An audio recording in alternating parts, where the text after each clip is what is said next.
Hello दोस्तों, आपका स्वागत है एक बार फिर से आपके अपने चैनल बेसिक एजुकेशन में एक और करंट अफेयर्स वीडियो के साथ।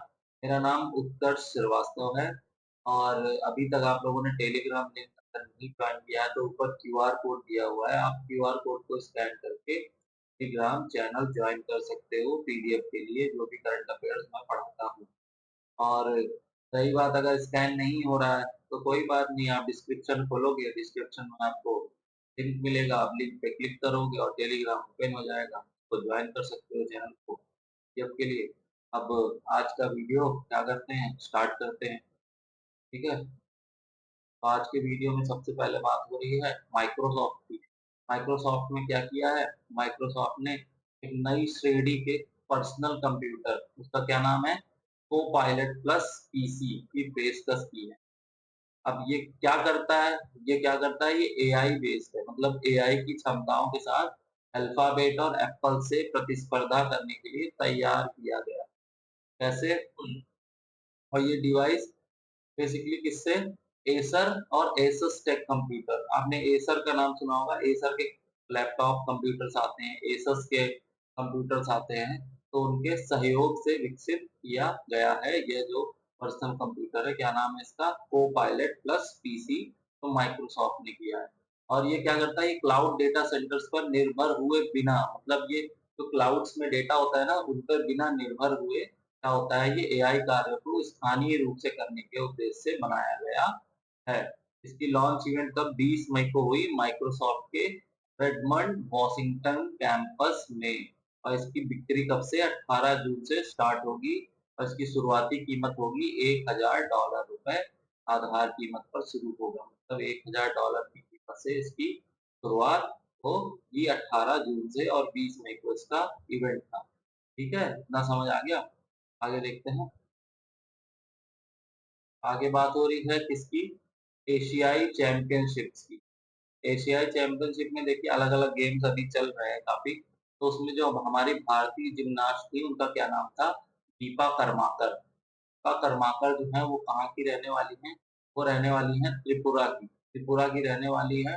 और इन्होंने 26 मई 2024 को उज्बेकिस्तान के ताशकंद में आयोजित एशिया महिला कलात्मक जिम्नास्टिक चैंपियनशिप 2020 में क्या किया है, इन्होंने स्वर्ण पदक हासिल किया है। क्या हासिल किया है, स्वर्ण पदक हासिल किया है इन्होंने।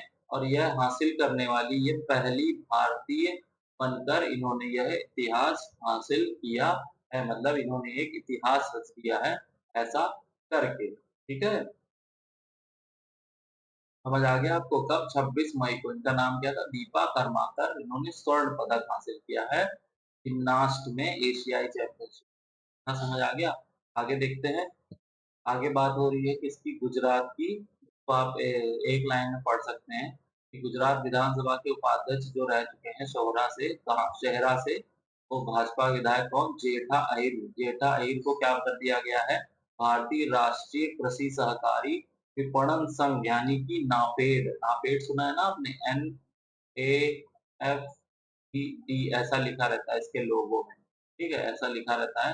नाफेड में क्या हुआ है, निर्विरोध अध्यक्ष के रूप में इनको चुना गया है। किनको चुना गया है, जेठा अहिर जी को। और वरिष्ठ नेताओं ने खुलासा किया कि अहिर ने मंगलवार को दिल्ली में हुए चुनाव में नेफेड अध्यक्ष बनने के लिए क्या, राजकोट के मौजूदा सांसद मोहन कुंदरिया का समर्थन हासिल किया। ठीक है, आपको सिर्फ इतना जानना है कि ये इनको बनाया गया है और ये पहले क्या थे, तो जेठा अहिर जी को क्या बनाया गया है, नाफेड का अध्यक्ष के रूप में चुना गया है। ठीक है, इतना समझ आ गया। आगे देखते हैं। आगे बात हो रही है ministry of women and child development की, यानी महिला एवं बाल विकास मंत्रालय। इन्होंने क्या किया है कि यहाँ पे एक विभाग था, विभाग क्या था, एक बोले तो बोर्ड था। उसमें वो बोर्ड क्या था, खाद्य और पोषण बोर्ड था। मतलब जो हमारा जो भी खाने से रिलेटेड या जो पोषण होता है उससे रिलेटेड एक बोर्ड था, तो भंग कर दिया गया है। ठीक है, तो इस मंत्रालय ने इस बोर्ड को क्या कर दिया है, भंग कर दिया है। और यह मंत्रालय तकनीकी विंग थी एक तरीके से। इसके मुख्यालय कहाँ कहाँ थे, इसके मुख्यालय दिल्ली में स्थित था। और जो इसका और भी देश में कई स्थानों पे इसके कार्यालय छोटे-छोटे बने हुए थे, जिसमें फरीदाबाद हो गया, मुंबई हो गया, कोलकाता हो गया, चेन्नई हो गया। स्थित 4 क्षेत्रीय कार्यालय और कई गुणवत्ता लैबोरेटरी भी शामिल थी। लेकिन मंत्रालय ने सोमवार को गजट नोटिफिकेशन जारी करके इसको क्या इस बोर्ड को भंग कर दिया। किस बोर्ड को भंग करा है? खाद्य एवं पोषण बोर्ड को भंग कर दिया है ministry of women and child development मंत्रालय ने। इतना समझ आ गया आपको? आगे देखते हैं। आगे बात हो रही है किसकी? सऊदी अरब की। तो सऊदी अरब द्वारा क्या किया गया है? फैसल बिन सऊद अल मेज़फेल को सीरिया में अपने राजदूत के रूप में नियुक्त किया गया है। राजदूत मतलब ब्रांड एम्बेसडर के रूप में नियुक्त किया गया है। और ये कदम सीरियाई गृह युद्ध के कारण उत्पन्न मनमुटाव के वर्षों के बाद दोनों देशों के बीच संबंध में गर्माहट की अवधि के बीच उठाया गया। मतलब कि इनके बीच में काफी दोनों देशों के बीच में काफी गर्माहट चल रही थी, मनमुटाव था, गृह युद्ध टाइप का। तो इसके चलते इन्होंने ये कदम उठाया क्या? इनको ब्रांड एम्बेसडर घोषित किया, नियुक्त किया। किसको? फैसल बिन सऊद अल मेज़फेल को सीरिया में राजदूत के रूप में नियुक्त किया गया। ओके, समझ आ गया? आगे देखते हैं। आगे बात हो रही है कि चार्ल्स लेक्लेयर की। Charles LeClair, Ferrari driver Charles LeClair ने क्या किया था? 1931 में लुई चीरोन के बाद मोनाको ग्रैंड प्रिक्स जीतने वाले पहले मोनागास्का ड्राइवर बनकर, मतलब कि ये देखिए ये एक जगह है, वहां के ड्राइवर हैं। इन्होंने 1931 में क्या था? यह मोनाको ग्रैंड प्रिक्स जीता था। अगर इसकी बात करें तो ये क्या होता है? एक रेस होती है। तो गाड़ियों के रेस नहीं दिखाते हैं, फरारी कार से रेस होती है या बाइक से रेस होती है, वो ये सब रेस की बात हो रही है, वो जो मोटो जीपी टाइप की बात हो रही है। तो वो 1931 में जीता था। उसके बाद अगर हम बात करें तो लेक्लेयर की जीत तो 2022 ऑस्ट्रेलियन ग्रैंड प्रिक्स के बाद पहली जीत है, जो स्टैंडर्ड स्टार्ट और फर्स्ट स्टेप लैप टक्करों के प्रभावित एक अराजक दौर के बाद आई। ठीक है? और चुनौतियों के बाद 26 वर्षीय ड्राइवर जो पहले प्रतिष्ठित दौड़ के पिछले 6 प्रयासों में पोडियम फिनिश हासिल करने में विफल रहे थे, ने क्या किया है? पोजीशन की शुरुआत की और शुरू में ही दौड़ को नियंत्रित किया है। ठीक है? इतना समझ आ गया? क्या नाम है इनका? चार्ल्स लेक्नेल। उन्होंने 1931 में जीता था। उसके बाद जाके अब इन्होंने ये जीत हासिल की है। कहाँ के? मोनागास्की ये ड्राइवर हैं। आगे देखते हैं। आगे बात हो रही है गेल की। गेल इंडिया की बात हो रही है। तो गेल इंडिया ने मध्य प्रदेश के किस्मा विजयपुर में एक पहला प्लांट लगाया है। प्लांट किस चीज का है? Green hydrogen plant. Green hydrogen plant start किया है। तो देश में क्या करेगा? सबसे बड़ी नेचुरल गैस ट्रांसमिशन और डिस्ट्रीब्यूशन फर्म के लिए नई और वैकल्पिक ऊर्जा के रूप में एक बड़ा कदम है। गेल इंडिया ने कहाँ लगाया है? मध्य प्रदेश के विजयपुर में गेल इंडिया ने ग्रीन हाइड्रोजन का पहला प्लांट चालू किया है। आगे देखते हैं। टीसीएस की बात हो रही है। टाटा कंसल्टेंसी सर्विसेज ने क्या किया है? कुवैत के अग्रणी वाणिज्य बैंक, कौन सा बैंक है? बर्गन बैंक। बर्गन बैंक की कोर बैंकिंग को तकनीकी और आधुनिक बनाने के लिए एक समझौते पर हस्ताक्षर किए। उन्होंने क्या किया कि बर्गन बैंक के कई पुराने अनुप्रयोगों को समसामयिकी सार्वभौमिक बैंकिंग समाधान में समेकित करने और नवाचार ये सब करने के लिए क्या किया? बेसिकली उन्होंने इनको एक तरीके से एक टेक्नोलॉजी दी है टीसीएस ने, जिससे क्या होगा? इस बैंक में काफी ज्यादा आधुनिक तकनीक और इस तरीके की बैंकिंग हो पाएगी, जैसे कि डिजिटल बैंकिंग आजकल चल रही है। ये सब इतना जो लिख देते हैं ना, इससे कंफ्यूज हो जाता है। ये सीधी सीधी बात ये है। तो टीसीएस ने कुवैत के इस बैंक को, बर्गन बैंक को, ऐसी टेक्निक देने की बात की है। आगे देखते हैं। आगे बात हो रही एलआईसी की। एलआईसी का तिमाही रिजल्ट आया। तिमाही रिजल्ट का मतलब कि कंपनियां जो होती हैं हर उसमें रिजल्ट देती हैं, कभी तिमाही, छमाही, सालाना।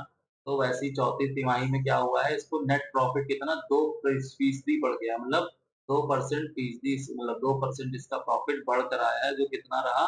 13,763 रुपए रहा। और कंपनी को वित्त वर्ष 2023 की समान तिमाही में 13,428 करोड़ रुपए तक का नेट प्रॉफिट हुआ था। ये आपको समझ आ गया?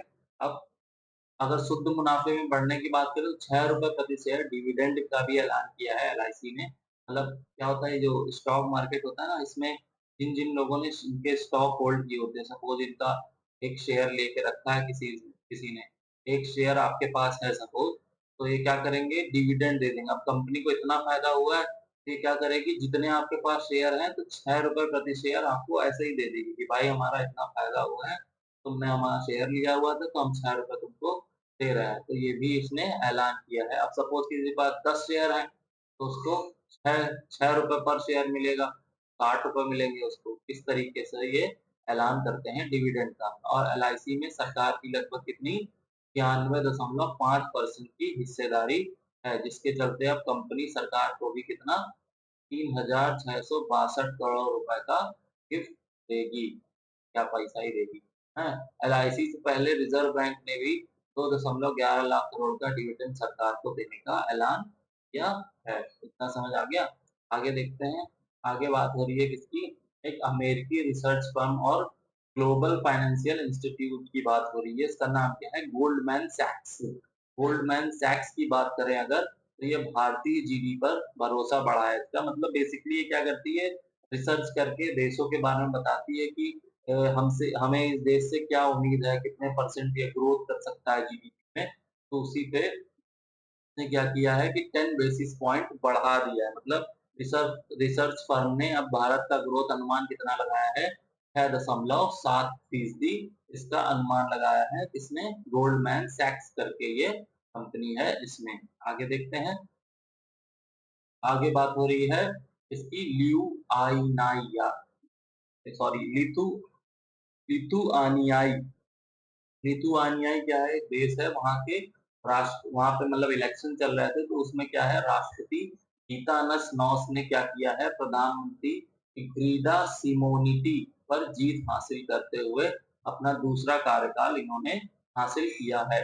और अगर प्रारंभिक परिणामों के साथ देखें तो 74.5% वोटों के साथ नौसा की कमांडिंग लीड का संकेत देते हुए उनका पुनर्मिलन के उत्तरावादी ऋणवादी रूस और यूक्रेन के लिए अटूट प्रकार के समर्थन स्थापित करता है। मतलब कुल मिला के ये दोबारा जीत गए हैं, दोबारा इनका कार्यकाल शुरू हो गया है। ना नौटंकी लिखा हुआ है उसका कोई लेना देना नहीं है इससे। आपको सीधे सीधे देखना है कि ये जो भी राष्ट्रपति हैं गीता नस नौसा, ये दोबारा यहाँ पे चुनाव जीत गए हैं, अपना दूसरा कार्यकाल चलाएंगे, बात खत्म। ये देश का नाम क्या है, लीथु आनियाई। आगे देखते हैं। नेक्स्ट नेक्स्ट बात हो रही है नेपाल की। नेपाल की एक पर्वतारोही है, इनका नाम क्या है, पूर्णिमा श्रेष्ठ। पूर्णिमा श्रेष्ठ जी ने क्या किया है, जो ये सीजन चल रहा है, इस सीजन, देखिए एक सीजन होता है जब क्या होता है, ये पर्वतारोही लोग चढ़ते हैं वो माउंट एवरेस्ट। तो इस सीजन में इन्होंने, लोग एक बार चढ़ते हैं, 2 बार चढ़ते हैं, इन्होंने एक सीजन में ही 3 बार चढ़ लिया। देख रहे हैं आप, इन्होंने मतलब 3 बार चढ़ाई कर दी इसकी, माउंट एवरेस्ट की। और ये उपलब्धि हासिल करी है। और ये क्या है, ये फोटो जर्नलिस्ट के तौर पर काम करने वाली महिला है। इन्होंने कब 12 मई, 20 मई और 25 मई को दुनिया के सबसे ऊंची चोटी को सफलतापूर्वक 3 बार चढ़ लिया। हाँ, एक बार नहीं चढ़ पा रहे हैं, ठीक है। यहाँ इन्होंने 3 बार चढ़ लिया है इसको, माउंट एवरेस्ट को। समझ में आ गया, पूर्णिमा श्रेष्ठ जी नेपाल के रहने वाली। अब नेक्स्ट देखते हैं। अब दक्षिण अफ्रीका में जो रिजर्व बैंक है उसके प्रूडेंशियल अथॉरिटी ने देश के वित्तीय खुफिया केंद्र अधिनियम के कुछ प्रावधानों का पालन ना करने के लिए हमारा जो भारतीय स्टेट बैंक है कि दक्षिण अफ्रीका शाखा पर कितना 4.5 करोड़ रुपए का जुर्माना लगाया है, ठीक है। और इस जुर्माने में 5.5 मिलियन रैंड की तुरंत राशि शामिल है जो भी भुगतान की जा चुकी है। और इतनी क्या है, 4.5 मिलियन रैंड का शेष भुगतान तब 36 महीने के लिए निलंबित कर दिया गया है और भुगतान दी गई अवधि में कर करती है। मतलब कुल मिला के एसबीआई पे फाइन लग गया है और उसको फाइन देना पड़ेगा। कहाँ लगा है, दक्षिण अफ्रीका की शाखा में। वो भी आपको समझ आ गया होगा आज का जो भी मैंने करंट अफेयर्स आपको बताया। और वीडियो अगर समझ आई हो, पसंद आई हो, जिसको लाइक करें, शेयर करें, ठीक है? और क्या करें, कमेंट करें, कमेंट करके बताएं कि कैसा लगा। और सब्सक्राइब करना ना भूलें अगर फर्स्ट टाइम चैनल पर आ रहे हैं तो। मिलते हैं तब तक नेक्स्ट वीडियो में नेक्स्ट करंट अफेयर्स के साथ। तब तक के लिए बाय बाय।